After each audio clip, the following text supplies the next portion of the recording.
1961 সালের সেই 19শে মে, সে যে বারবার মনে করিয়ে দে প্রাণের ভাষা বাংলা ভাষা, তুমি প্রিয় সবার চেয়ে। এই বরাকে যাদের জন্ম, বাংলাতেই ছিল ত্রাণ, বাংলারই জন্য দিয়ে গেলেন সেই 11 শহীদ প্রাণ।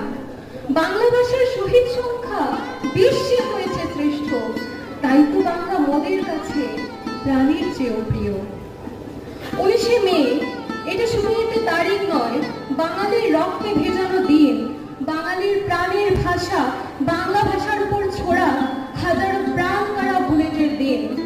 আসুন না আমরা ভালোবাসি আমাদের এই প্রাণের ভাষাকে, ভালোবেসে স্মরণ করি যারা এই ভাষার জন্য প্রাণ দিয়ে গেছেন। একবার, অন্তত একবার আমরা সবাই একসাথে বলি, আমরা ভুলিনি তোমাদের, আমরা ভুলিনি, আমরা ভুলবো না। ধন্যবাদ।